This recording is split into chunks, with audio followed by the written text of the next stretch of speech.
bienvenue sur CNM+, la voie de la vérité et de l'analyse sans concession.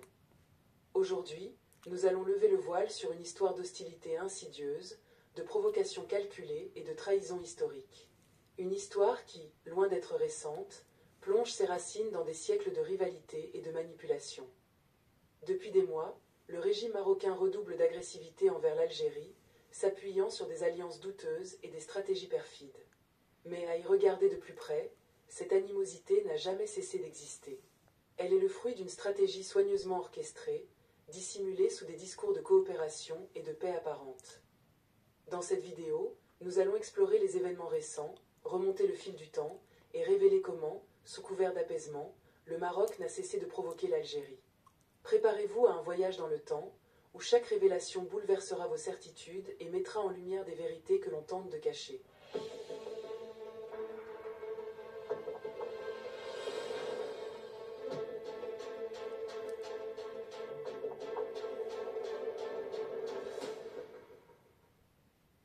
Commençons par l'actualité récente. Ces derniers mois, le régime marocain a franchi des lignes rouges inimaginables. Sa cible, pas seulement l'Algérie en tant qu'État, mais aussi ses symboles, son patrimoine et son peuple. Prenons l'exemple absurde, mais révélateur, d'un imam marocain qui a incité les Marocains à préférer les dates de Netanyahou à celles d'Algérie. Oui, vous avez bien entendu. Un religieux justifiant l'achat de produits venant d'un homme accusé de génocide à Gaza, tout en appelant au boycott des dates algériennes. Une aberration religieuse et morale.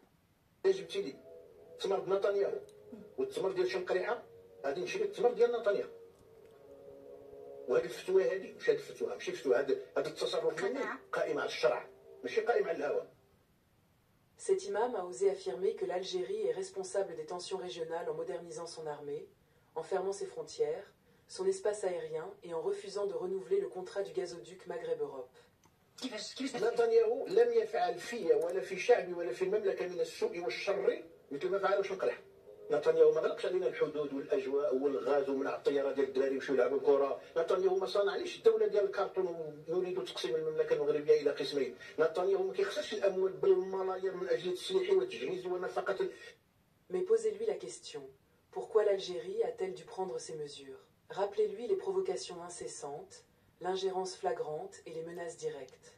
L'histoire, chers spectateurs, répondra à toutes ces questions. Regardez attentivement la suite de cette vidéo, car tout va vous sembler tellement évident. En septembre 2022, un cheikh marocain influent, Ahmed Raïssouni, président de la Ligue des savants sunnites, appelait ouvertement les Marocains à marcher sur Tindouf pour la libérer. Une déclaration aussi irresponsable que provocatrice. Un appel ouvert à l'agression contre la souveraineté algérienne. Que devrait faire l'Algérie face à une telle menace, sinon sécuriser ses frontières? En août 2021, Yair Lapid, alors ministre israélien des Affaires étrangères, en visite officielle au Maroc, a accusé l'Algérie de jouer un rôle malsain dans la région.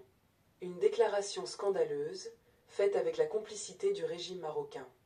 Nasser Bourouita, ministre marocain des Affaires étrangères, n'a pas seulement toléré ces attaques, il leur a offert une tribune. L'Algérie a réagi avec fermeté, dénonçant cet aventurisme dangereux. Alors, qui provoque réellement qui? Et que dire de l'affaire Pegasus en juillet 2021? Une enquête explosive a révélé que le Maroc avait espionné des personnalités algériennes, violant de manière flagrante la souveraineté nationale. Cette découverte a conduit l'Algérie à fermer ses frontières et son espace aérien. Encore une fois, des mesures de défense légitimes, loin d'être des provocations. Mais les racines de ce conflit plongent bien plus profondément dans le passé. Remontons encore plus loin dans le temps, en août 1994, lorsque l'Algérie traversait sa décennie noire. Le monde entier lui a tourné le dos, la regardant jouissivement s'effondrer petit à petit. Au lieu d'un soutien, ne serait-ce que moral, de la part de son voisin, celui-ci a profité de la situation. Un attentat terroriste frappe l'hôtel Atlas Asni à Marrakech, faisant 2 victimes. Les autorités marocaines, sans la moindre preuve, accusent directement des éléments liés au service de renseignement algérien d'être impliqués dans cet acte.